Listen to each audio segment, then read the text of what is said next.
छोड़ के आयो तेरे द्वार। हे वृषभान के लाडले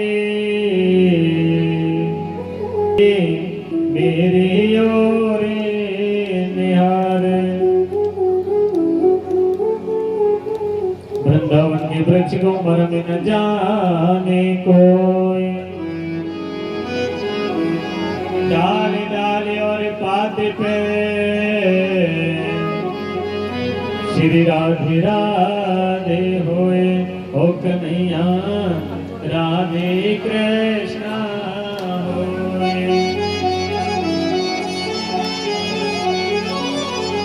मैं ब्रज कल्प तरु बैठ के पल भर करूं विश्राम।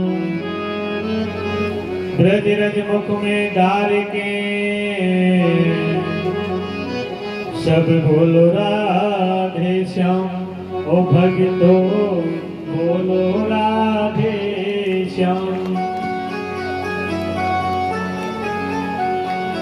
कीच लगी ब्रज कृत की अंग लगी ब्रज धूल। गोधन के संग आवते श्रीमन मंगल मूल। ओ किशोरी श्रीमन मंगल मूल। ओ लाडली श्रीमन मंगल मूल। किशोरी तेरे चरण की रज पाऊं। बैठ रहूं कुंजन के कोने। मैं श्याम राधे के गाऊं। ओ कन्हैया कृष्ण राधे के गाऊं। चारज को ब्रह्मांड के तरसत सूरज सी से चढ़ाऊं। व्यास स्वामिनी की छवि निरखत तेरे विमल विमल यस गाऊं। ओ कन्हैया सुगर सुगर यस गाऊं। ओ राधे परम सुंदर यस गाऊं। काऊ केवल भजन से काऊ के आचार। व्यास भरोसे कुंवर के सोवत पान पसार। हो किशोरी रहवत पाने पसार।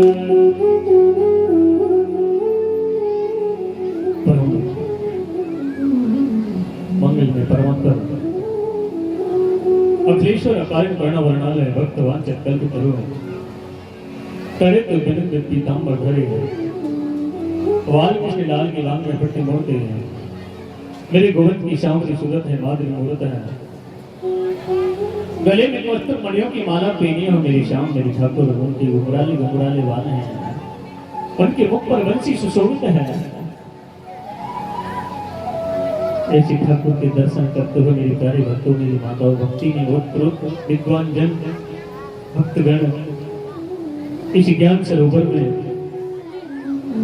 गोता लगाते हुए अपने जीवन को धन्य बनाते हुए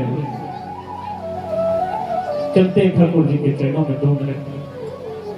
उससे पहले सभी भक्तों के लिए माताओं के लिए पिता तुल्य दादाओं के लिए व्यासपीठ की तरफ से राधे राधे जय श्री कृष्ण राधे राधे।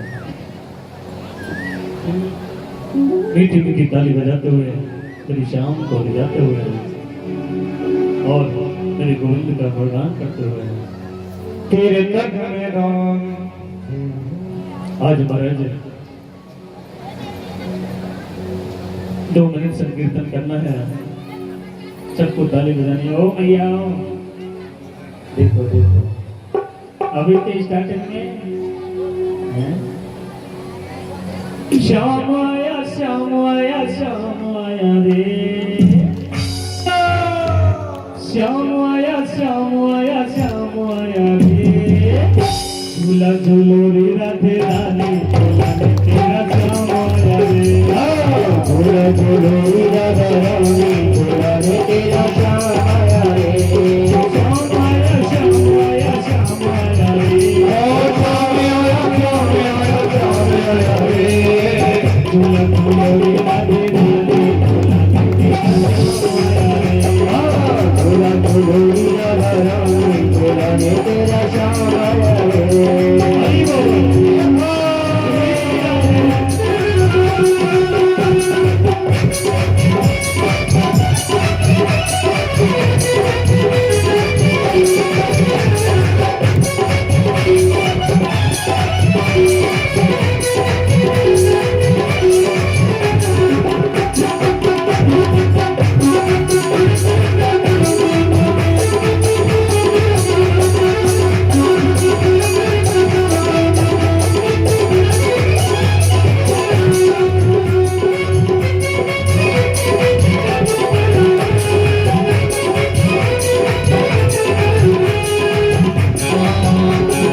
की बरसे रिमझिम बदरिया रिमझिम बदरिया रिमझिम बदरिया सावन की बरसे रिमझिम बदरिया रिमझिम बदरिया रिमझिम बदरिया तेरी चुनरिया भी बोले तेरी चुनरिया भी बोले तू आया तेरा श्याम आया रे झूला झूलोरी राधा रानी झूला दे तेरा श्याम आया रे श्याम आया श्याम आया श्याम आया रे श्याम आया श्याम आया श्याम आया रे झूला झूलोरी राधे राधे श्याम आया रे झूला झूलोरी राधा रानी झूला दे तेरा श्याम आया रे श्री राधे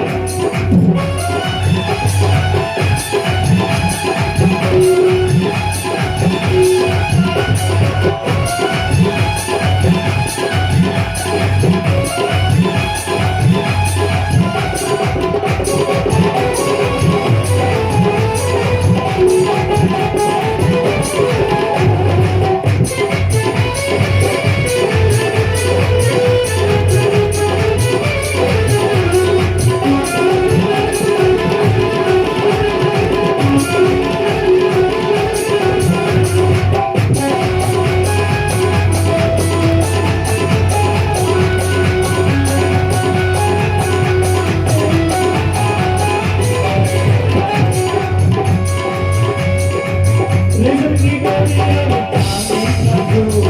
दादी का झूला दादी का झूला रेशम की गोलियां चांदी का झूला दादी का झूला देखो दादी का झूला झूले पे तुझको बिठाने झूले पे तुझको बिठाने तू आया तेरा श्याम आया रे झूला झूलोरी राधा रानी झूला दे तेरा श्याम आया रे श्याम आया श्याम आया श्याम आया रे श्याम आया श्याम आया श्याम आया रे झूला झूलोरी राधे राधे झूला में तेरा श्याम आया रे झूला झूलोरी राधा रानी झूला दे तेरा श्याम आया रे झूला झूलोरी राधा रानी झूला दे तेरा श्याम आया रे हरि बोल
राधे राधे मैया बोलो राधे राधे बच्चे बोलो राधे राधे राजा बोलो राधे राधे बोलो राधे राधे राधे राधे राधे राधे राधे राधे राधे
जरूरी आवश्यक सूचना, किसी भाई का एक मोबाइल गिर गया है जो हमारे परीक्षक श्रीमान पप्पू जी के पास है। कृपया जिस किसी का भी हो वो ले सकता है। और दूसरी सूचना, किसी भाई की 4 खांसी की शीशी और 1 महीने की दवाइयों का कोर्स है, वो भी भूलवश कहीं रह गया है। जो बत्तू रिंकू की माँ काका किरोड़ी जिनसे छोटे हैं उनके घर पर रखा हुआ है। 1 महीने का कोर्स है, वहां से ले जा सकता है। आओ अपने ध्यान को प्यारे कथा की ओर ले चलो, जहाँ पर तुम्हारा ध्यान लगा हुआ है। एक बार जोर से बोलना पड़ेगा, जय जय श्री राम। मैया चौथा दिवस प्रारंभ हो गया है। जो अच्छे दिन होते हैं ना बहुत जल्दी निकल जाते हैं। अच्छे दिनों का प्यारे पता नहीं चलता है कब समय निकल जाता है। और एक जीवन में जिसे हम कड़वा दिन बोलते हैं, हमारे जीवन में वो कड़वा दिन आता है ना, वो दिन छोड़ो महाराज, 1 मिनट निकालना बड़ा दुर्लभ हो जाता है। यही तो गुरु जी की कृपा है, यही तो मेरे ठाकुर की कृपा है, यही तो मेरे कन्हैया की कृपा है। अच्छे दिनों का पता नहीं चलेगा कब 7 दिन निकल गए प्यारे। कल मैया कथा कहाँ चल रही थी? बामन भगवान की झांकी के दर्शन। सबने बड़े प्रेम पूर्वक भक्ति में ओतप्रोत होकर के मेरे बामन भगवान का स्वागत किया। और किसी ने कमंडल दिया, किसी ने छत्र दिया, किसी ने चरण पादुका दी। बामन भगवान का स्वागत हुआ। स्वागतम ते नमस्तुभ्यं ब्रह्माण किं करिवामि ते। इतना स्वागत किया महाराज सभी भक्तों ने बड़े प्रेम में आकर के, भक्ति में आकर के, और अपने जीवन को धन्य बनाया। और जैसे जब बामन भगवान राजा बलि के यज्ञ में पहुंचे, राजा बलि देख करके गदगद हो गया, प्रसन्न हो गए। आज मेरे यज्ञशाला में ब्राह्मण देव का आगमन हो गया है, ब्राह्मण के पैर पड़ गए, मेरी तो यज्ञशाला सफल हो गई, मेरा तो आंगन पवित्र हो गया। गुरुजी की तरफ इशारा किया, गुरुजी आपका आदेश हो जाए तो मैं ब्राह्मण के पास जाकर के 2 बात कर लूं दान दक्षिणा के बारे में। गुरुजी ने इशारा किया, नहीं यज्ञ चल रहा है, और जब यज्ञ चलता है ना प्यारे तो यज्ञ से हम खड़े नहीं हो सकते।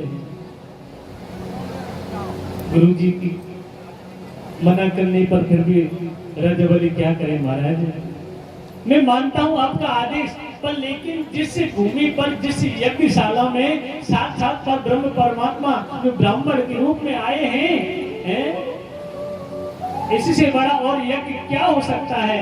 मेरा तो जीवन ही धन्य हो गया। आप बस आशीर्वाद दे दो। और मेरे से देख करके रहा नहीं जा रहा है।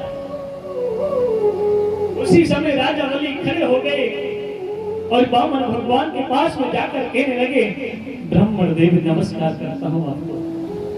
जो मेरी यज्ञशाला में आपका पदार्पण हुआ, मेरी यज्ञशाला पवित्र हो गई। आप क्या लेना चाहते हो? जल्दी बोलो। मैं आपके लिए हीरे दे दूं, जवाहरात दे दूं, क्या दान दक्षिणा चाहिए? जल्दी बोलो। कि नहीं, मुझे कुछ नहीं चाहिए।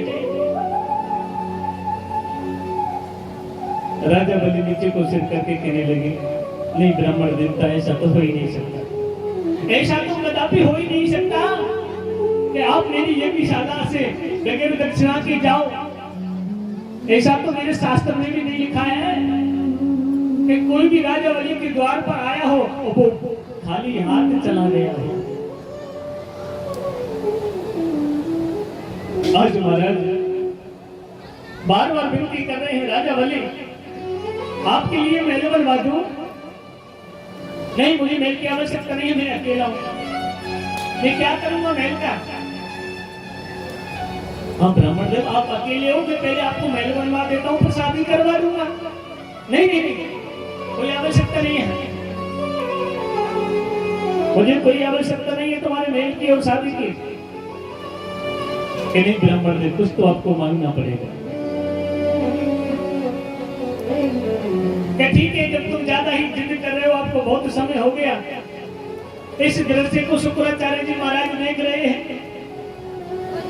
कि बहुत देर से ये ब्राह्मण देवता मना कर रहा है और राजा बलि जिद करके दे रहा है, कोई ना कोई रहस्य हो सकता है।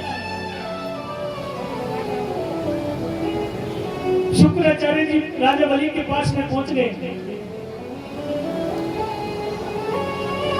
राजा बलि को समझाया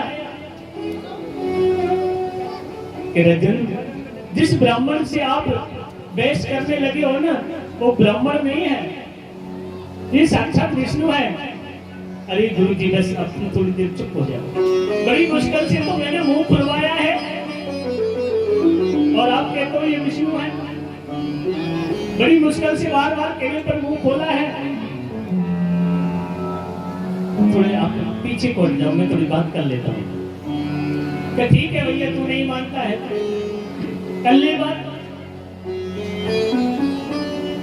अभी तो महाराज राजा बलि ने कहा, ब्राह्मण देवता क्या चाहिए बोलो? कि मुझे कुछ नहीं, बस देना है ना, आप जिद कर रहे हो ना बहुत देर से, तो मुझे मेरे पैरों से 3 पग पृथ्वी का दान दे दो। राजा बलि मुस्कुरा गया, कहने लगे, अरे ब्राह्मण देवता, तुम पर मांगना भी नहीं आता है? मांगा तो क्या मांगा? 3 पग पृथ्वी का दान, और वो भी तुम्हारे पैरों से, छोटे छोटे पैर हैं तुम्हारे, क्या करोगे उस पृथ्वी पर रह करके, उस भूमि पर? वास्तव में ब्राह्मण हो तुम्हें मांगने के लिए? आज राजा बलि मुस्कुरा करके अग्रिम बुद्धि वाणिया मध्यम बुद्धि जा, तर्क बुद्धि तुर्कटा और बामन चौपट पा।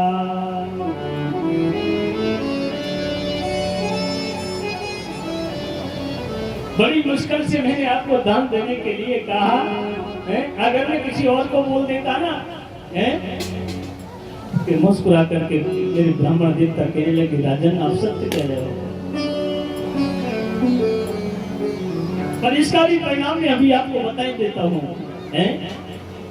जल्दी करो, देनी है तो मेरी पैरों से 3 पग पृथ्वी का दान जल्दी करना, तो जल्दी करो, नहीं चलता हूँ, और वो भी ऐसे नहीं लूंगा, आपको संकल्प करना पड़ेगा।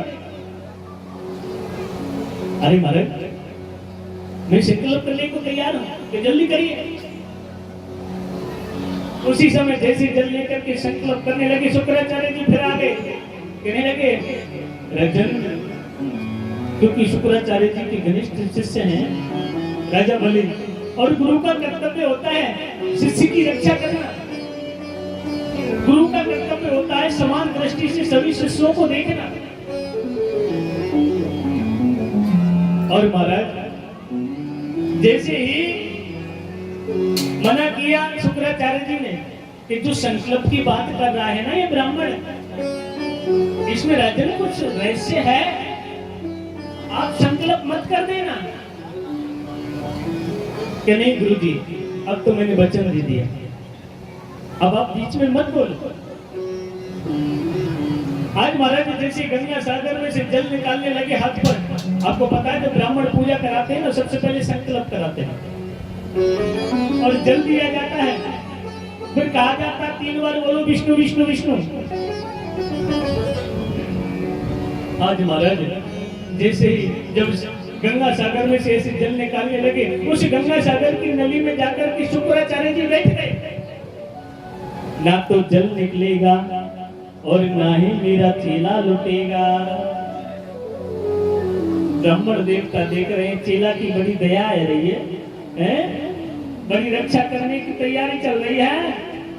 गंगा सागर की नदी में जाके बैठे गए महाराज गुरुदेव, और जैसे गंगा सागर को ऐसे ऊंधा कर दिया पर जल ही ना निकले। ब्राह्मण देखना उसी समय अपने आचरण में से एक कुशा को निकाला और कुशा निकाल करके गंगा सागर की गली में छोड़ दी, और उसी समय शुक्राचार्य जी की महाराज की एक आंख राधे राधे हो गई। गंगा सागर की गली में से दराम से निकल के बाहर आ गए और ब्राह्मण देवता शुक्राचार्य जी की तरफ देखी कर कहने लगी कैसी रही है? बड़ी दया है रही चेला की, हमारी दया ना है रही जो इतने वर्षों से हमारे सभी देवता बगैर त्रिलोकी के तड़प रहे हैं, मन ही मन ये सोच रहे हैं। और महाराज उसी समय जैसे ब्राह्मण रूपाय वामनाय एमात्रेण पदानि पृथ्वी अहं संप्रददे। शंकर कर दिया 3 पदानि पृथ्वी अहं संप्रददे, कि मैंने 3 पद पृथ्वी का दान आपके लिए दिया। और महाराज संकल्प होते ही वामन भगवान ने विशाल रूप धारण कर लिया। बोलो विराट वामन भगवान जय हो। और विराट रूप को देख करके महाराज करोड़ों अरबों लंबे हो गए वामन भगवान। राजा बलि ऐसे झुक करके देख रहे हैं, वामन भगवान के मुखमंडल के दर्शन नहीं हो रहे हैं। और महाराज वामन भगवान ने इशारा किया, राजा बलि 3 पद पृथ्वी का दान देने के लिए तैयार हो जाओ। और जैसे महाराज एक पैर से पृथ्वी लोक को नाप लिया और दूसरे पैर को ब्रह्मलोक में पहुंचा दिया, उसी समय ब्रह्मा बाबा ने अपने कमंडल में और विष्णु भगवान की चरणों को धो लिया। उसी दिन से गंगा माता प्रकट हो गई। बोलो गंगा महारानी की जय हो।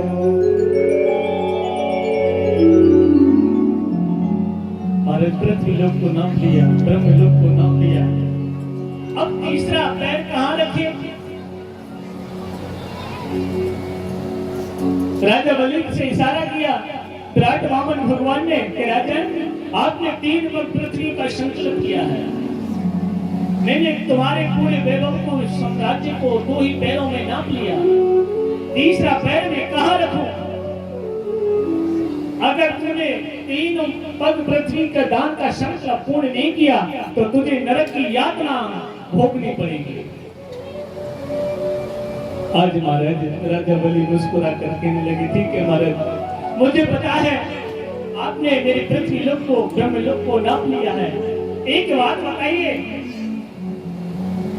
कि धन बड़ा होता है कि धन का मालिक बड़ा होता है? विराट वामन कहने लगे कि भैया धन से भी बड़ा मालिक होता है, प्रभु फिर देर क्यों करते हो? अभी तो आपने मेरे धन को नापा है, धन का मालिक तुम्हारे सामने खड़ा है, तीसरा पैर मेरे सिर पर रख दीजिए। विराट वामन भगवान कहने लगे, हे राजा बलि, आया था तुझे छलने के लिए, पर तूने तो मुझे ही छल लिया। आज महाराज ने तीसरा पैर जैसे मेरे राजा बलि के सिर पर रखा, उसी समय राजा बलि की पत्नी द्रुचन दौड़ करके आई जल लेकर के और प्रभु के चरणों में अर्घ लगाया। और महाराज मेरे वामन भगवान प्रसन्न हो गए, कहने लगे, राजन, आपने जिस संकल्प को पूर्ण किया है, आपका संकल्प पूर्ण हो गया। अब मेरा भी ये कर्तव्य बनता है, मैं आपको सुतल लोक का राजा बना देता हूं,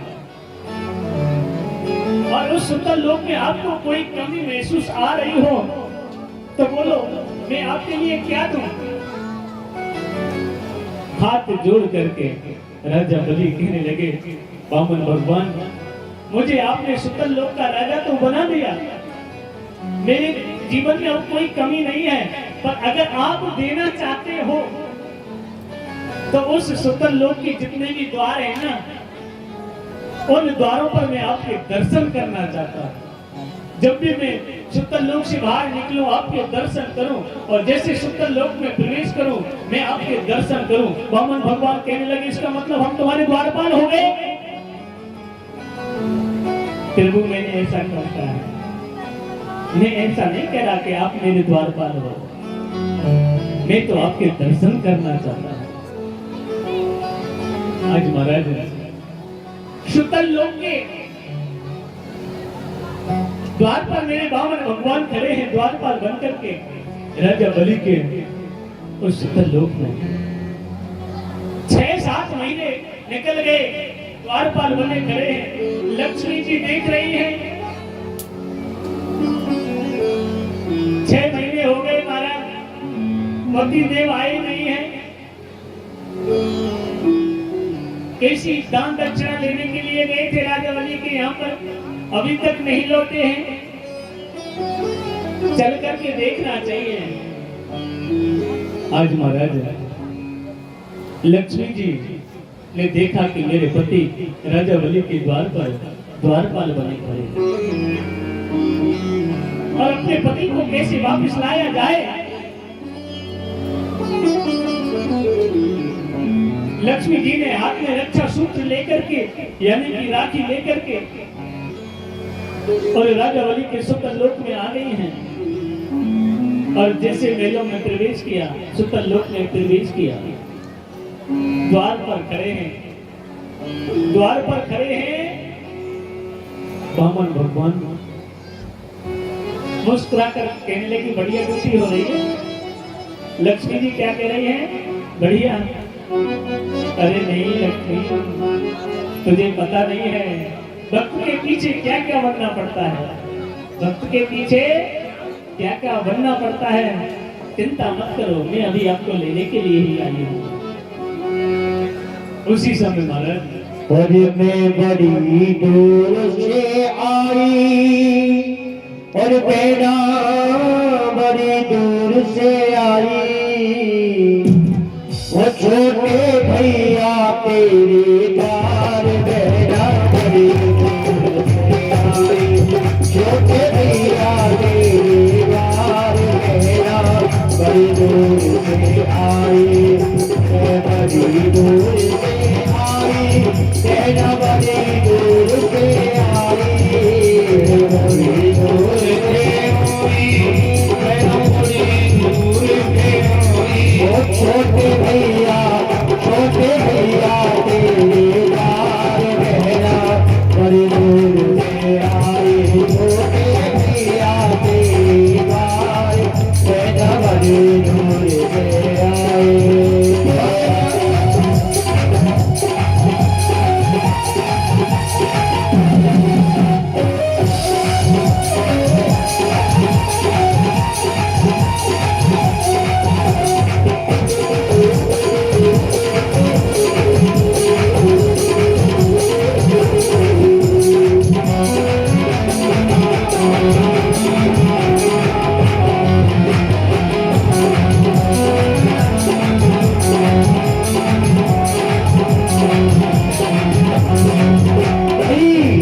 मेरी इच्छा बजवाए हाथ में रखा भैया मेरी इच्छा बजवाए हाथ में रखा भैया मेरी इच्छा बजवाए हाथ में रखा भैया मेरी इच्छा बजवाए हाथ में रखा सुन के बड़ी भरो भैया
जैसे रक्षा सूत्र लेकर के अरे राजा बलि के यहाँ पर लक्ष्मण जी पहुंच गए करके रक्षा सूत्र लेकर के आई हूँ।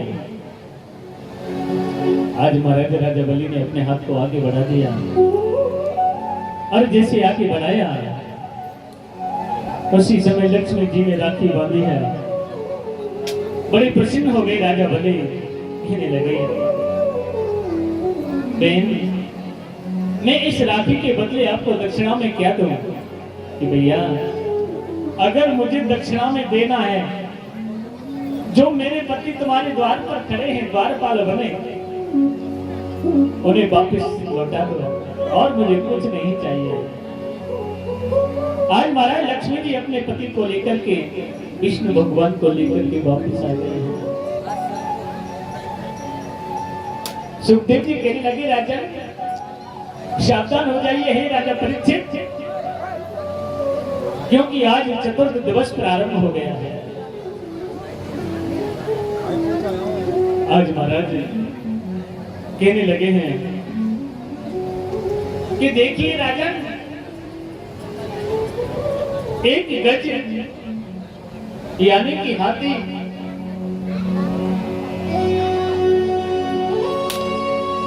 जिसकी 50 पत्नी है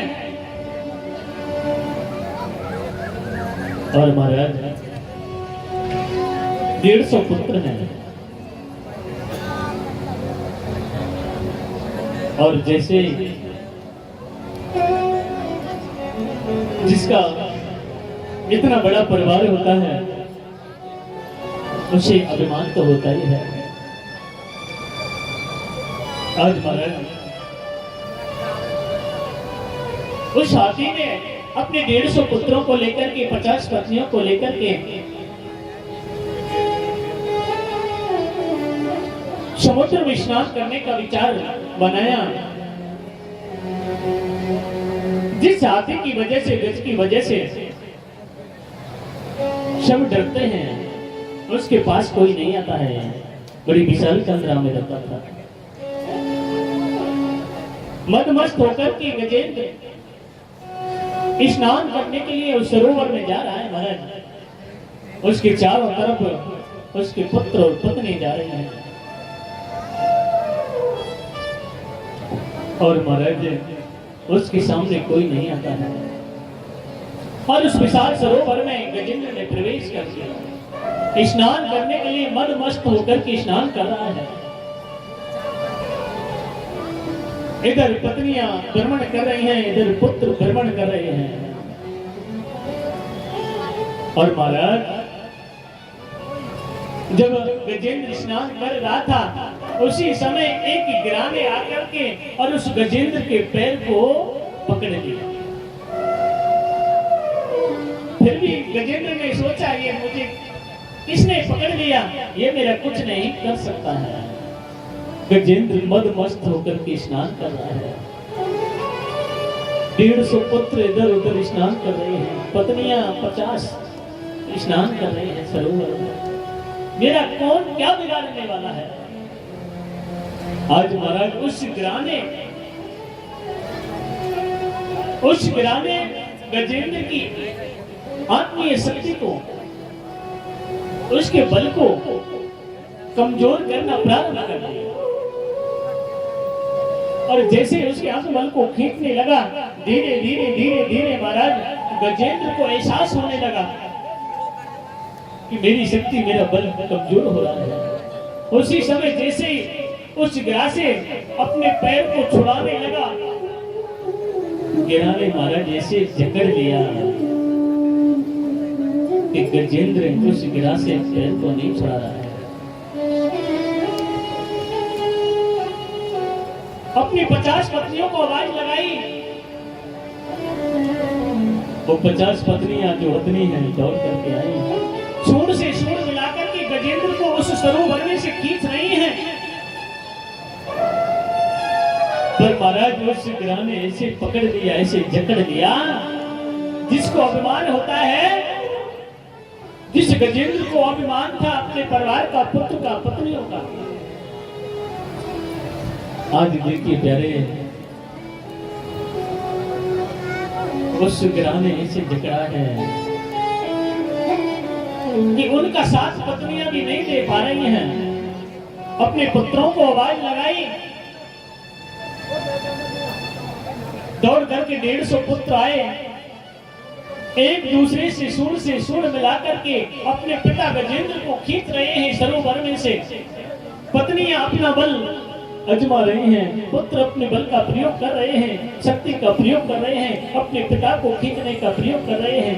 पर लेकिन प्यारे, जब अंत समय आता है अभिमान का,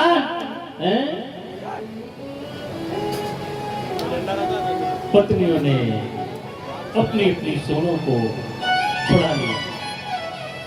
पुत्रों ने अपना बल से बहुत प्रयोग किया खींचने का, पर लेकिन पुत्र भी ना खींच सके, उन्होंने भी छोड़ दिया। पत्नियों ने भी छोड़ दिया और मुंह फेर करके पत्नियां चलने लगी, 150 पुत्र चलने लगे।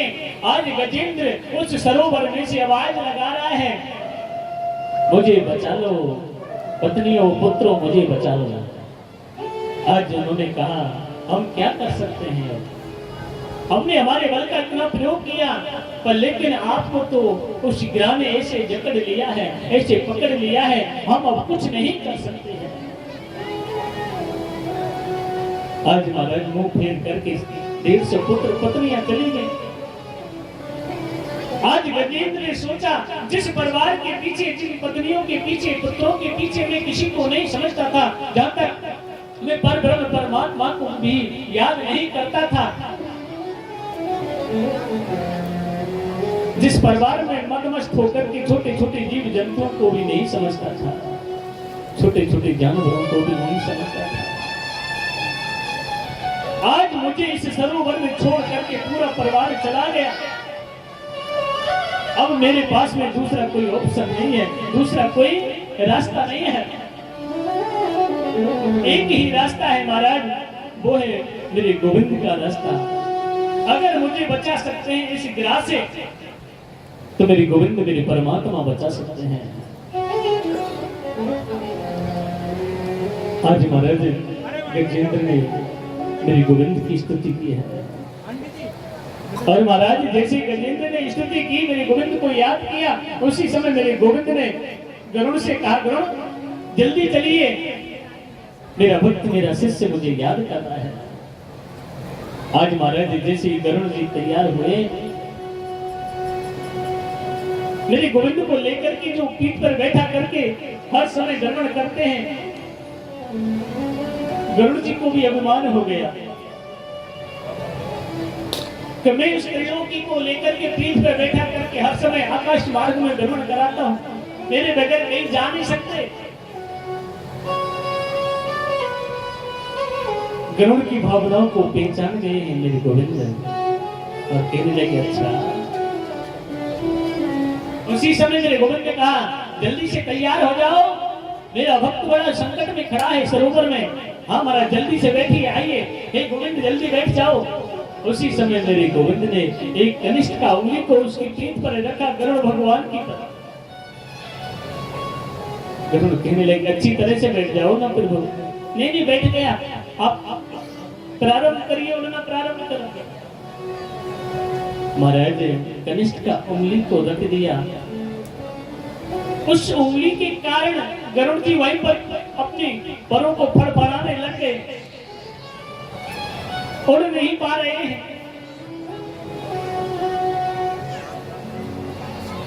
मेरे गोविंद कहने लगे, क्या हुआ, जल्दी करो। कि प्रभु ये तो लीला सब आपकी है, जिस त्रिलोकी को मैं, जिस पर ब्रह्म परमात्मा को मैं लेकर के उड़ता हूँ, वो आपके बगैर मैं नहीं उड़ सकता। मुझे अभिमान हो गया था, प्रभु मुझे क्षमा करें। उसी समय महाराज गरुड़ जी नतमस्तक हो गए। आज मेरे गोविंद को लेकर के गरुड़ जी आए उस विशाल सरोवर के पास में, और जैसे गजेंद्र ने देखा, जो परिवार मुझे छोड़ करके चला गया, जो पत्नियां पुत्र मुझे छोड़ करके चले गए, आज मेरा परमात्मा परमपिता परमेश्वर है, मुझे इस सरोवर में बचाने के लिए गिरा से आया है। क्योंकि प्यारे लास्ट रास्ता यही है, इंसान के पास में कितना भी अभिमान कर ले, घमंड कर ले, कोई साथ नहीं देगा, ना पुत्र साथ देगा, ना पिता साथ देगा, ना परिवार साथ देगा।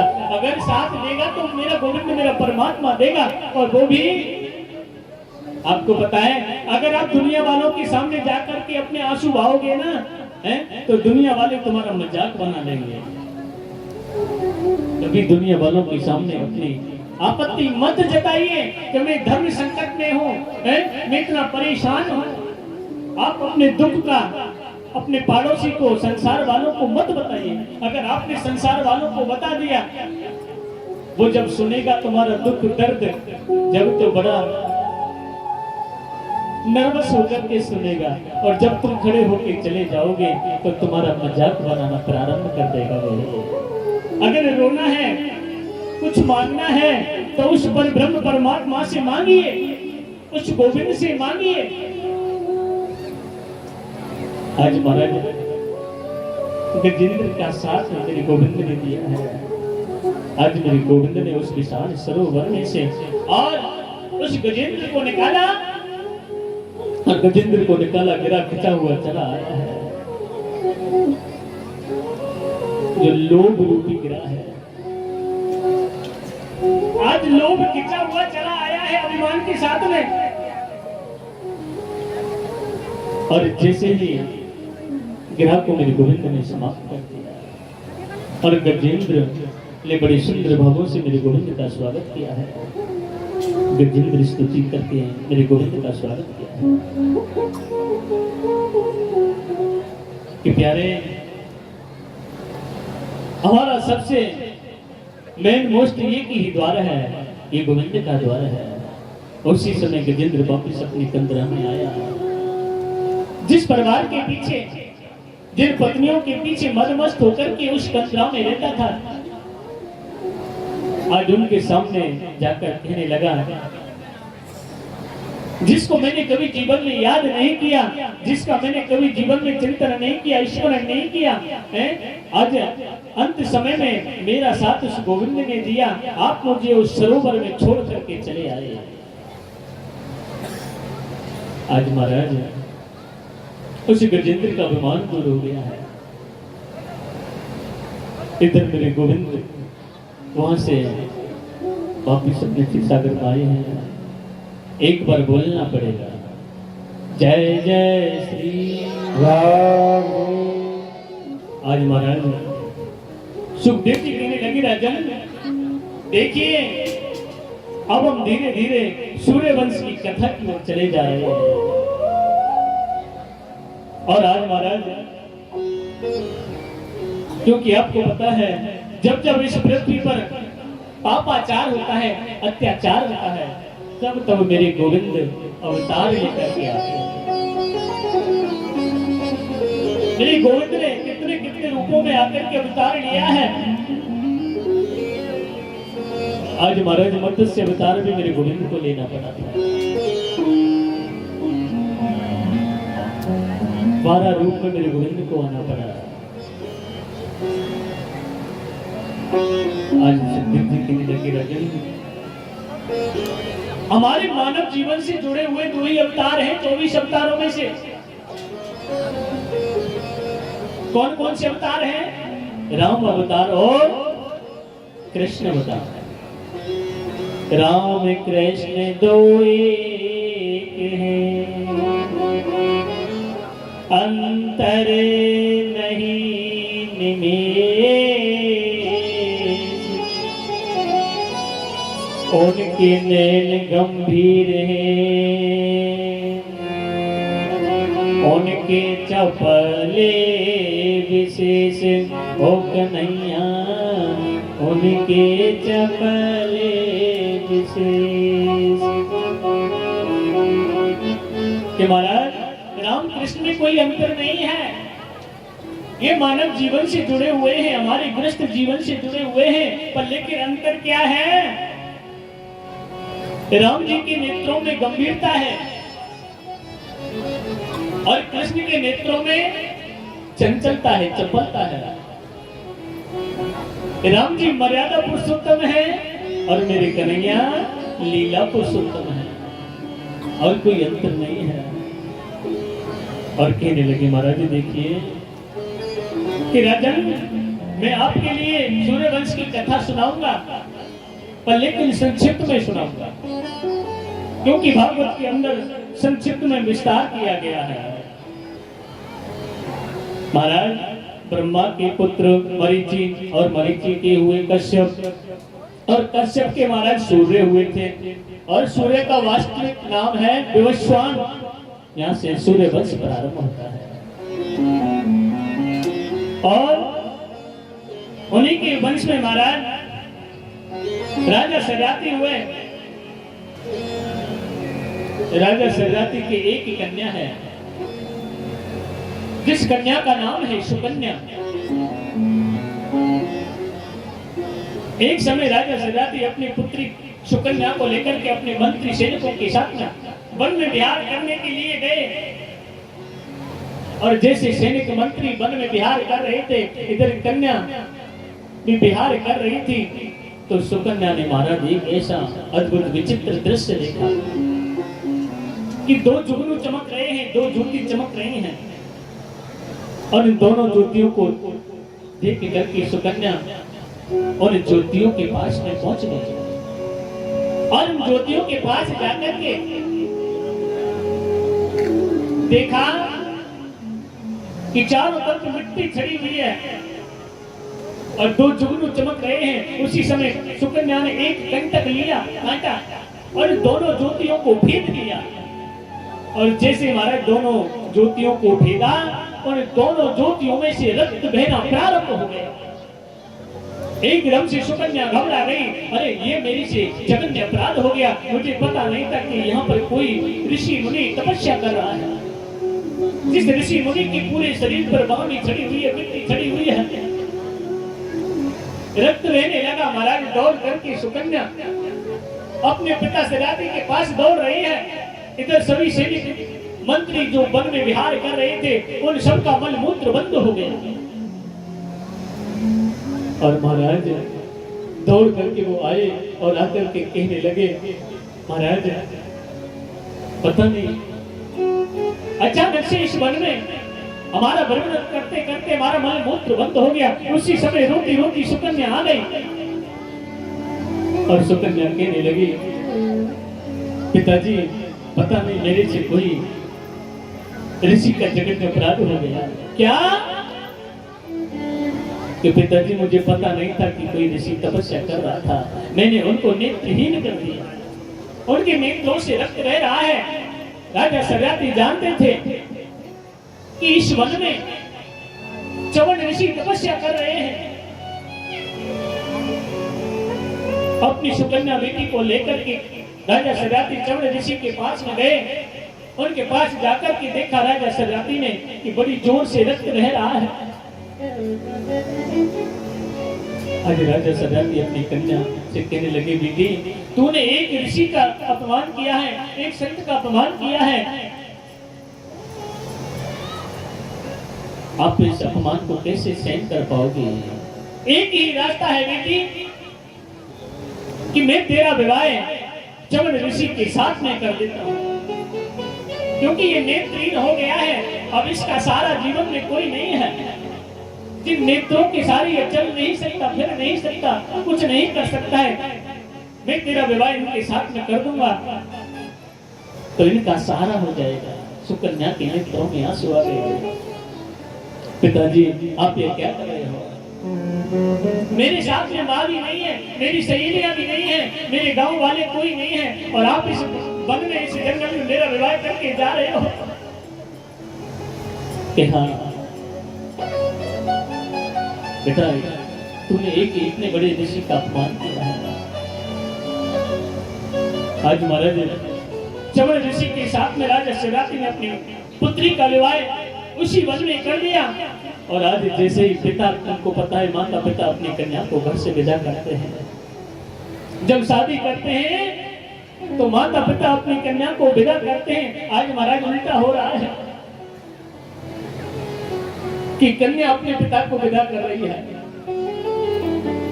और रोती जा रही है, अपने पिताजी को विदा कर रही है कि जाओ पिताजी, जाकर के मेरी माँ से कह देना, मेरी सखियों से कह देना, मेरी सहेलियों से कह देना, किसी को पता नहीं है।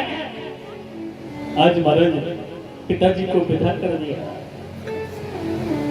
सुकन्या समद ऋषि की साथ में बड़े प्रेम से रह रही है। सुकन्या ने तपस्या की है, भजन किया है, और अश्विनी कुमारों के द्वारा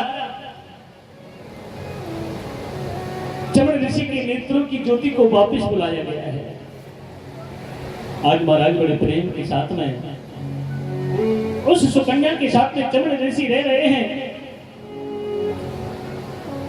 सुखदेव जी कहने लगे, राजन उन्हीं के वंश में राजा सगाती के वंश में नवक हुए और नवक के महाराज नाभाग हुए थे।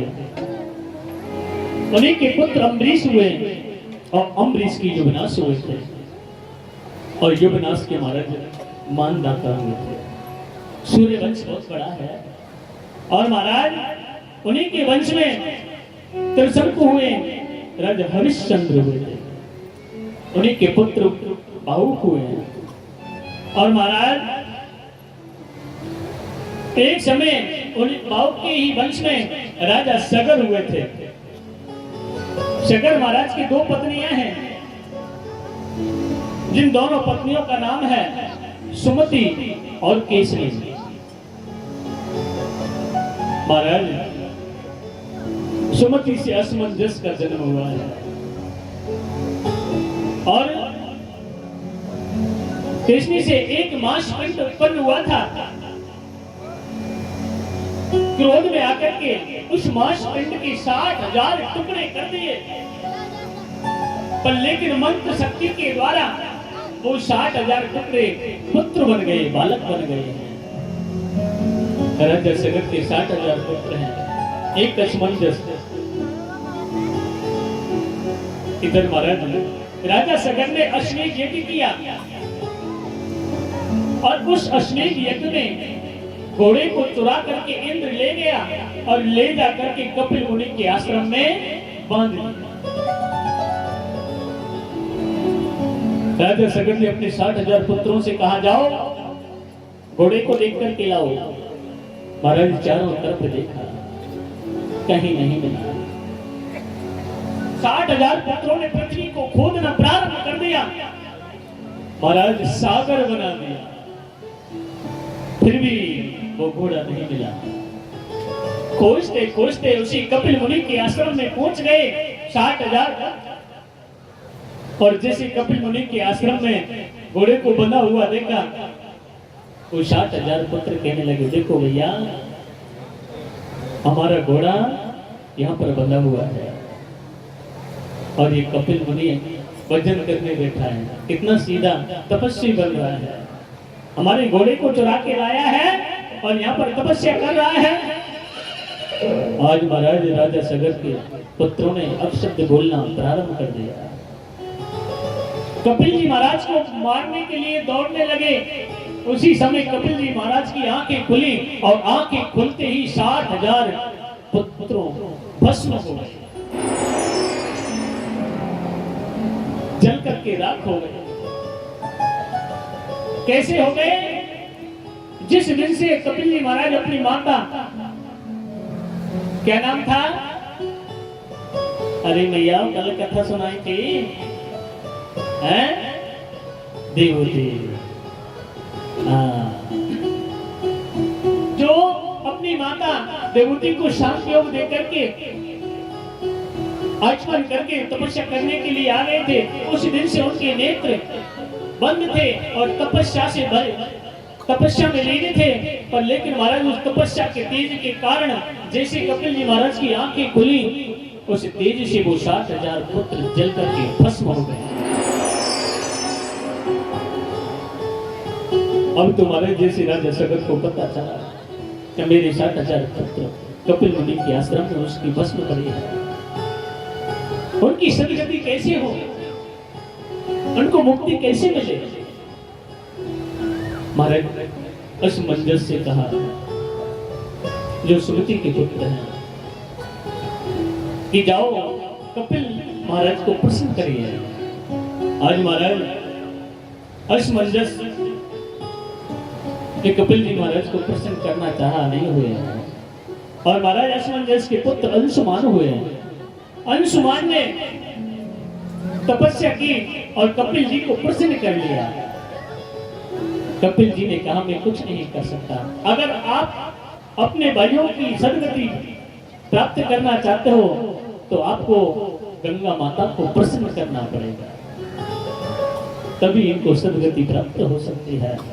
आज महाराज उन्होंने माता गंगा को प्रसन्न करना चाहा, पर लेकिन माता गंगा प्रसन्न नहीं हुई। उन्हीं के वंश में कपिल हुए और महाराज दिलीप हुए। दिलीप ने तपस्या की नहीं प्रसन्न हुई माता गंगा। और महाराज दिलीप के पुत्र भागीरथ हुए, और भागीरथ ने महाराज तपस्या करके माता गंगा को प्रसन्न कर लिया। माता गंगा प्रसन्न हो गई। भागीरथ से इशारा किया माता गंगा ने कि मैं आपकी तपस्या से तो प्रसन्न हूं, पर लेकिन इस पृथ्वी पर मेरे वेग को कोई सेठ करने वाला नहीं है, कि आपको भोलेनाथ को भी मनाना पड़ेगा। आज महाराज भागीरथ ने भोलेनाथ को मनाया, और भोलेनाथ ने भागीरथ से इशारा कर दिया कि जाओ माता गंगा से कह देना कि जितना वेग है उससे दूने वेग से तीव्र गति से चली आओ। माता गंगा को भी बड़ा अभिमान है, जिस गंगा जल के स्पर्श से सदगति प्राप्त हो जाती है। तो मेरे वेग को कोई शेष करने वाला नहीं है। आज मेरे भोलेनाथ ने अपनी जटाओं को फैला लिया, और अपनी जटाओं को ऐसे फैलाया, भागीरथ से इशारा कर दिया, जाओ कह दो तीव्र वेग से चली आओ। आज माता गंगा बड़ी तीव्र वेग से चली आ रही है पृथ्वी पर। और महाराज जितने तीव्र वेग से माता गंगा चली आ रही है, भोलेनाथ की जटाओं में आ गई, और भोलेनाथ की जटाओं में जैसे आई, भोलेनाथ ने अपनी जटाओं में बंद कर लिया। माता गंगा का दूसरा नाम पड़ गया, बोलो जटा संकिनी मात की जय। माता गंगा का दूसरा नाम जटा संकिनी पड़ गया। 6 वर्ष हो गए धर्म करते करते करते करते, भोलेनाथ की जटाओं में निकलने का कोई रास्ता नहीं है। माता गंगा हाथ जोड़ करके विनती करने लगी भोलेनाथ से, हे प्रभु देवादिदेव महादेव, अब मैं इन तुम्हारी जटाओं में नहीं रह सकती, मुझे रास्ता आपको देना पड़ेगा। कि गंगे, इस पृथ्वी पर आने के लिए आप कितने तीव्र वेग की आवश्यकता चाहती हैं, पता चल गया है? भोलेनाथ की जटाओं में 6 वर्ष से भ्रमण कर रही हो, कुछ मिला क्या? आज महाराज माता गंगा हाथ जोड़ करके भोलेनाथ से कहने लगी, जहां पर आप मुझे ले जाना चाहते हो मैं जाने के लिए तैयार हूं महाराज। आज भागीरथ के साथ में माता गंगा पधारी, और कपिल मुनि के आश्रम में जहां पर 7000 पुत्रों की भस्म पड़ी है, वहां जाकर के महाराज गंगा जल से स्पर्श कराया, उनको सद्गति प्राप्त हो गई है। एक बार बोलना पड़ेगा, जय जय श्री राधे। आज महाराज देखिए कितना बड़ा सूर्य वंश है, उन्हीं के वंश में महाराज कौन हुए हैं? खटवांग हुए, और खटवांग के पुत्र दीर्घवायु हुए, और दीर्घबाहु के पुत्र रघु हुए, और रघु के महाराज अज हुए, और अज के महाराज दशरथ हुए।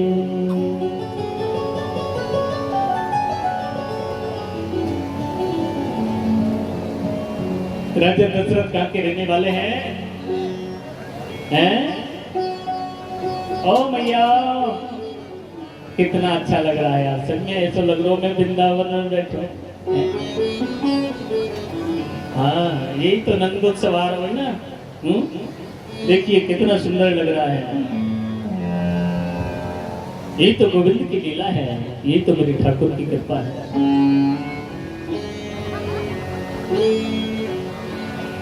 आज महाराज राजा दशरथ कहाँ के रहने वाले हैं? कहाँ के रहने वाले मैया? बैर के, अयोध्या के। अरे भैया तुमने पता है, और कुछ भैया में नहीं पता, ऐसा के बैर के हो। राजा दशरथ अवधपुरी के रहने वाले हैं। 3 पत्नियां हैं राजा दशरथ के तीन पत्नियां होते हुए भी महाराज तीनों पत्नियों पर पुत्र नहीं है। अयम भक्तम पराधीनम स्वतंत्रम साधुर्विकृष्टम हृदयो भक्तिर्भक्त जन प्रिय। कि महाराज जो अवधपुरी में राजा दशरथ रहते हैं, जिनकी तीन भार्याएं हैं, कौशल्या, सुमित्रा और कैकेयी, तीन पत्नियां होते हुए भी महाराज राजा दशरथ के महलों में पुत्र नहीं है। राजा दशरथ ऊंचे सिंहासन पर बैठे बैठे सोच रहे हैं कि तीन पत्नियां होते हुए भी जिस घर में पुत्र ना हो, आज राजा दशरथ के नेत्रों में आंसू झलक पड़े।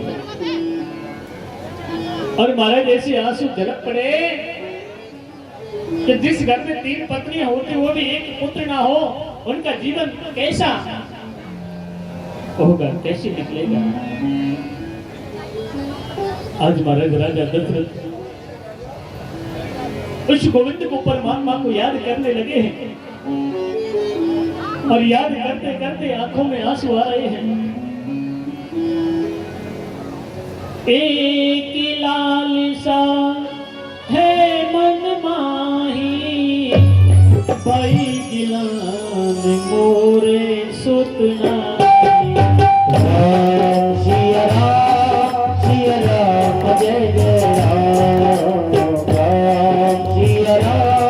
सिया राम जय जय राम। एक लालसा है मन माही, मेरे मन में जो इच्छा है, एक लालसा है मन माही, भई गिलान मोर सुत नाही, मेरे पुत्र नहीं है। मैया आगे आ जाओ, अरे मेरे पीछे देखो, नजरों ना जाए हमारे तुम पे, और तुम जहाँ बैठ जाए जब कूलर के सामने है। आगे बहुत जगह पड़ी है, देखो पूरा पंडाल खाली पड़ो, देखो पीछे। मैया खड़ी है जाओ, खड़ी है जाओ, देखो ये रस्सी डल रही है ना, यहाँ से यहाँ तक खड़ी हो जाओ। माताओ, ओ मेरी मैया,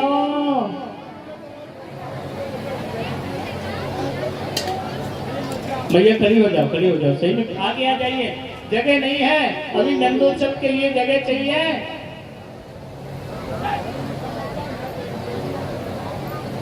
हमारी माताएं कैसे आएंगी इधर प्रसाद को रखने के लिए, हैं? खड़ी हो जाओ माताओं, देखो इधर लाइट भी पड़ी है, करंट भी फैल रहा है, आप इधर क्यों लग रही हो, बैठी हो, उधर आ जाइए सामने। मैं आपसे विनती कर रहा हूँ, ये जो पाइप है ना भगत जी, ये पाइप के सीधे हटा दो माताओं को, ये जो पाइप है यहाँ से सीधे हटा दो माताओं को आगे। हाँ देखो कितनी जगह पड़ी है, पूरा पंडाल खाली पड़ा है आगे से।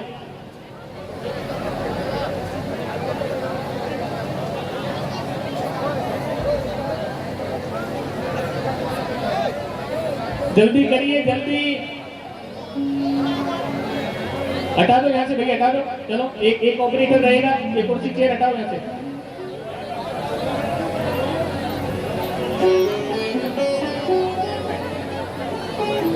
कोई बात नहीं भैया, बैठे रहने दो, कोई बात नहीं है। हेलो भैया, बैठे रहने दो, जगह की कमी है, बैठे रहने दो। हमारे दादा आराम से बैठे हैं, शांत रहिए।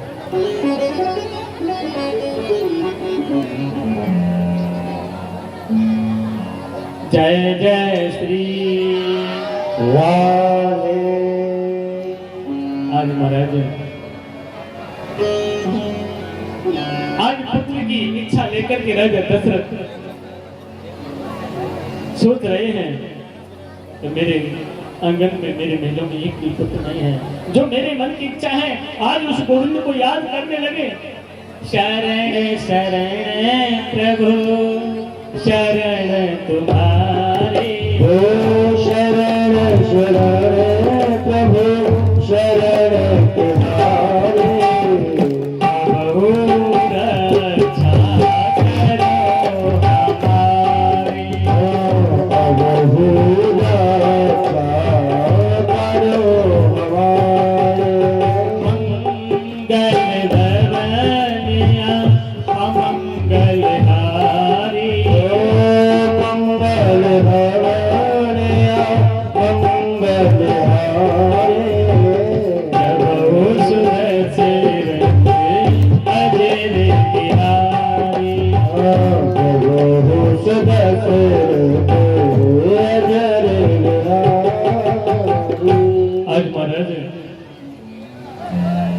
शरण शरण प्रभु शरण तुम्हारी, अबहु रक्षा करो हमारी। हे गोविंद ही परमात्मा, क्योंकि मैंने आपको अभी कहा था ना, अगर आपको रोना है, भगवान से कुछ मांगना है, तो भगवान को याद करिए, इंसान को याद मत करो। आज महाराज राजा दशरथ गोविंद को याद कर रहे हैं, और आज गुरु जी के पास में पहुंच गए राजा दशरथ, और गुरु जी के पास जाकर के कहने लगे, महाराज गुरुदेव ये बताइए, तीन तीन पत्नियां होते हुए भी मेरे महलों में पुत्र नहीं है, मुझे क्या करना चाहिए? गुरु जी कहने लगे, राजन आप ऐसा करिए, पुत्र कामेष्टि यज्ञ कराइए। श्रृंगी ऋषि गुरु वशिष्ठ बुलावा, श्रृंगी ऋषि गुरु वशिष्ठ बुलावा, श्रृंगी ऋषि गुरु वशिष्ठ बुलावा, श्रृंगी ऋषि गुरु वशिष्ठ बुलावा, पुत्र काम शुभ यज्ञ करावा, पुत्र काम शुभ यज्ञ करावा। कि महाराज श्रृंगी ऋषि गुरु वशिष्ठ बुलावा, पुत्र काम शुभ यज्ञ करावा। ओ भैया तुम क्यों खा रहे हो? ओ भैया तुमको चौकीदार है? खड़ा कौन रहता है पता है आपको? हाँ बैठ जाइए, अपना स्थान ग्रहण करिए शांति से। श्रृंगी ऋषि गुरु वशिष्ठ बुलावा, पुत्र काम शुभ यज्ञ करावा। आज महाराज श्रृंगी ऋषि के साथ में गुरु वशिष्ठ जी को बुलाया, और राजा दशरथ पुत्र कामेष्टि यज्ञ कर रहे हैं। और जैसे जब पुत्र कामेष्टि यज्ञ पर बैठे, गुरु जी ने आशीर्वाद दे दिया है राजा दशरथ की तीनों पत्नियों के लिए।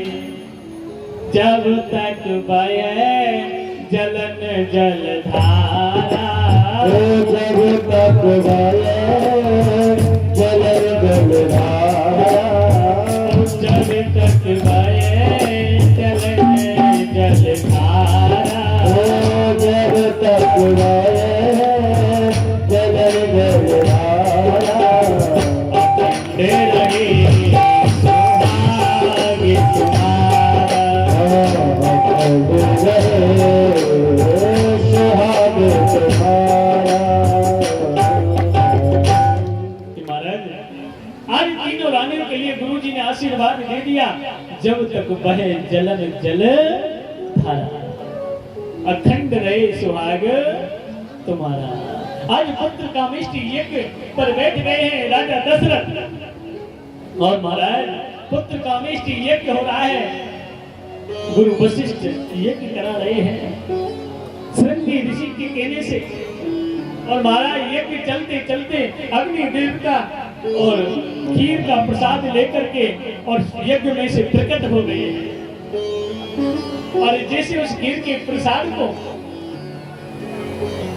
राजा दशरथ के लिए दिया जा रहा है, और जैसे राजा दशरथ को दिया, थोड़ा सा प्रसाद यज्ञ के पास में गिर गया। थोड़ा सा प्रसाद उस यज्ञ के पास में गिर गया, और उसी समय महाराज शंकर भगवान दूसरा रूप धारण करके गिद्ध का, और उस प्रसाद को चोंच में लेकर के और उड़ गए। इधर महाराज लंका की तरफ गिद्ध उड़े जा रहे हैं। इला एड़बेड़ा जो रावण की मां है वो बैठी है, और उस गिद्धराज ने महाराज एक मृत सर्प को देखा, और उसको देख करके मुख को खोल दिया। जैसे मुख खुला, वो प्रसाद इला एड़बेड़ा की गोद में जाकर के गिर गया। बड़ा सुंदर प्रसाद, बड़ी चमक है। उस इला एड़बेड़ा ने उस प्रसाद को खा लिया, और महाराज मैंने आपको थोड़ा आगे बता दिया इसलिए पहले, आज उस प्रसाद के कारण जो रावण के भाई है विभीषण, वो इसीलिए राम जी के भाई माने जाते हैं। अब अपने ध्यान को वापस वहीं ले आओ। आज महाराज उस प्रसाद को लेकर के राजा दशरथ गदगद हो रहे हैं, प्रसिद्ध हो रहे हैं। राजा दशरथ उस प्रसाद को लेकर के महलों में आ गए और सबसे बड़ी पत्नी कौशल्या के पास में पहुंच गए और कहा, लो रानी, ये साक्षात अग्निदेव ने हमारे लिए प्रसाद अर्पण किया है। इस प्रसाद में से तीनों रानियां पृथक पृथक करके ग्रहण कर लेना। आज महाराज कौशल्या ने उस प्रसाद को इस तरह से पृथक पृथक किया है।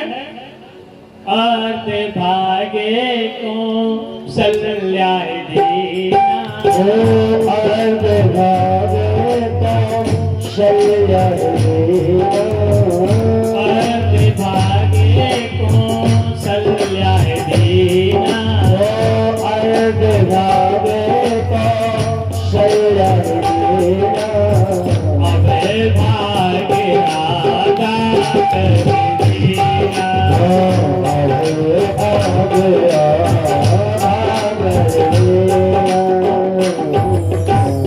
महाराज कौशल्या ने आधा भाग ग्रहण कर लिया और आधे में से आधा आधा करके और सुमित्रा ने और कैकेयी ने ले लिया है। अब तो महाराज राजा दशरथ के महलों में वही खुशी का ठिकाना आ गया है कि तीनों रानियां गर्भवती हो गई हैं। एक बार बोलना पड़ेगा, जय जय राधे। आज महाराज तीनों रानियां गर्भवती हैं।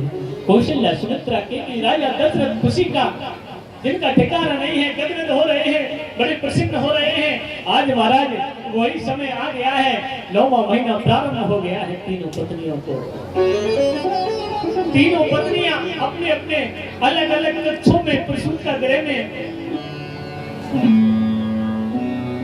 शयन कर रहे हैं। इधर आज अवधपुर नगरी वो अयोध्या दुल्हन की तरह सज रही है। क्यों कि राजा दशरथ के महलों में पुत्र होने वाले हैं। सभी अवधपुरवासी द्वार पर खड़े हैं कि राजा दशरथ कब गेट को खोलेंगे और कब हम उनके पुत्रों के दर्शन करेंगे। बड़े लालायित हो रहे हैं सभी अवधपुरवासी, कब दरवाजा खुलेगा। इधर महाराज अपने ध्यान को माता कौशल्या की तरफ ले चले। माता कौशल्या अपने प्रसूत का गृह में विराजमान है। और आपको पता है भगवान का कभी जन्म नहीं होता है। भगवान का कभी जन्म होता है क्या भैया? हैं? बोलो। अवतार होता है। भगवान का जन्म नहीं होता है, भगवान का तो अवतार होता है। आज माता कौशल्या के पास में महाराज अवतार रूप में, चतुर्भुज रूप में, जिनके हाथों में शंख चक्र गदा पद्म सुसज्जित होकर के और माता कौशल्या के सामने और राम जी खड़े हो गए। देख करके कहने लगी, माता कौशल्या, पुत्र बन के आए हो के पिता बन के आए हो? अरे मैया कैसे भी आए, आ तो गए हैं? नहीं, कोई नहीं कहेगा। कौन कहेगा मेरा पुत्र है? जिसके हाथ में मेरे से भी लंबे आपकी हैं? आप मेरे से भी लंबे हो, जिनके हाथ में शंख चक्र गदा पद्म है, कोई नहीं कह सकता ये कौशल्या का पुत्र है। तो मैया क्या करना पड़ेगा कि देखो हाथ में शंख चक्र गदा पद्म है ना, इनको छोड़ो, इनको त्याग दो। ठीक है मैया, जैसे आप कहोगे मैं त्याग दूंगा। आज महाराज शंख चक्र गदा पद्मों को त्याग दिया, फिर भी माता कौशल्या से बड़े लग रहे हैं जो राम रूप में अवतार लिया है। माता कहने लगी, फिर भी कोई नहीं कहेगा बेटा, हैं? बेटा कोई नहीं कहेगा कि मेरा पुत्र है, तो मैया क्या करना है तू बता तो सही। मैया कहने लगी कौशल्या, ओ माता पुण्य बोली, अरे माता पुण्य बोली, अरे सोमती डोली, ये सुख परम अनुपार। माता पुन बोली, माता क्या कह रही कौशल्या? मैं आपसे ये कह रही हूँ बेटा राम, तजौतात ये रूपा, जो इतने बड़े हो ना, बड़े तुमने तो बलकल वस्त्र पहन रखे, ये बलकल वस्त्र छोड़ दो। छोटा बालक कैसे जन्म लेता है? वस्त्र थोड़ी आते, तुम तो बड़े बड़े सुंदर चमकीले वस्त्र पहन के आए हो, कोई नहीं कहेगा मेरा पुत्र है। ठीक है भैया, मैं ऐसा ही करूंगा, मैं इस रूप को त्याग दूंगा, बड़े बड़े वस्त्र जो पहन रखे उनको छोड़ दूंगा। अरे की जैसी सुलीला अति प्रिय शीला, जैसे एक माँ के लिए एक शिशु होता है ना, छोटा सा जो जन्म लेता है, ऐसा बनना पड़ेगा आपको, छोटा बालक बनना पड़ेगा और आपको मेरी बगल में सोना पड़ेगा और सो करके ये सुख परम अनुपार, यही तो सुख है माता के लिए। छोटा बन करके एक भी वस्त्र नहीं हो तुम्हारे तन पे, ठीक है मैया आप देखो मैं छोटे से हम तो हो गए। आज राम जी ने अपने बड़े रूप को त्याग दिया, वस्त्रों को छोड़ दिया, छोटे से राम जी बन गए हैं और मैया कौशल्या की बगल में सो गए। कहने लगे अब तो ठीक है मैया, कि ना ना ऐसे नहीं, तो कैसे होगा मैया? सुन बचन सुजाना, ओ सुन बचन सुजाना, अरे रोदन ठाना, तुमको रोदन ठाना, तुमको रोना पड़ेगा। जैसे जब माँ के गर्भ से एक छोटा सा बालक जन्म लेता है तो वो रोता है वाय वाय वाय, तभी तो बाहर आवाज जाएगी तुम्हारी, तभी तो राजा दशरथ को पता चलेगी। ठीक है मैया ऐसे कर लेंगे हम, तो जो तुम कहेंगे हम वैसा ही करेंगे। ये चरित जगावे हरि पद पावे, ये चरित जुगावे हरि पद पावे, तेन परई भव कूपा। मैया की बगल में कौशल्या के में छोटे से बन गए और एक भी वस्त्र नहीं है और हाथ पैरों को फेंकने लगे हैं। और जब हाथ पैरों को फेंकने लगे तो वाय वाय वाय वाय करके रोना प्रारंभ कर दिया। और जैसे रोने की आवाज महाराज दशरथ ने सुनी है, एकदम से दौड़ करके आए और अवधपुरी के और महलों के द्वारों को खोल दिया है। और जैसे द्वारों को खोला सभी अवधपुरवासी दर्शन करने के लिए आ रहे हैं। परीक्षित महाराज आगे आ जाओ आरती के लिए। सब बैठे रहेंगे अपने स्थान पर, हमारे परीक्षित जी खाली आरती करेंगे।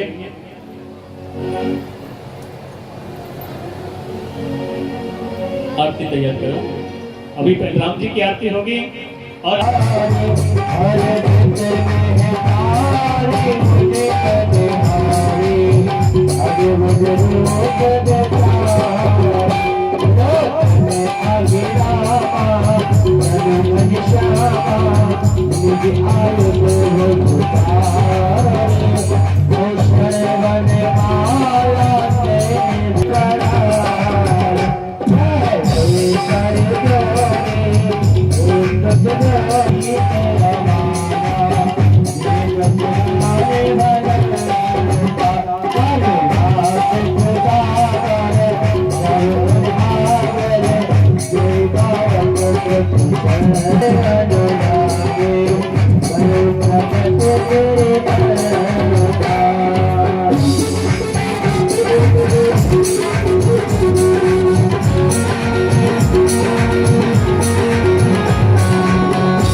Thank you.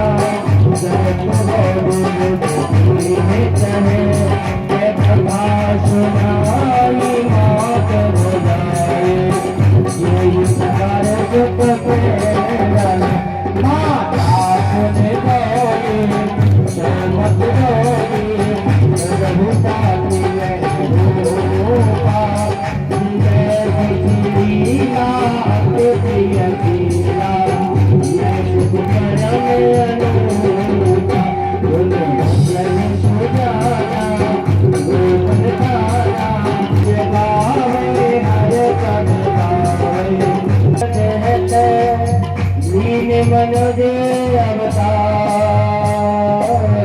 मेरी इच्छा तेरे मत चलो माया बन दो याद तेरा वाले मंगल हारे करो कुरसमत तीन दयाल मेरा शंकर की आरती स्तुति आपके पास में आ गई है। और देखो मेरे पास में भी निमंत्रण आ गया है। ये कमी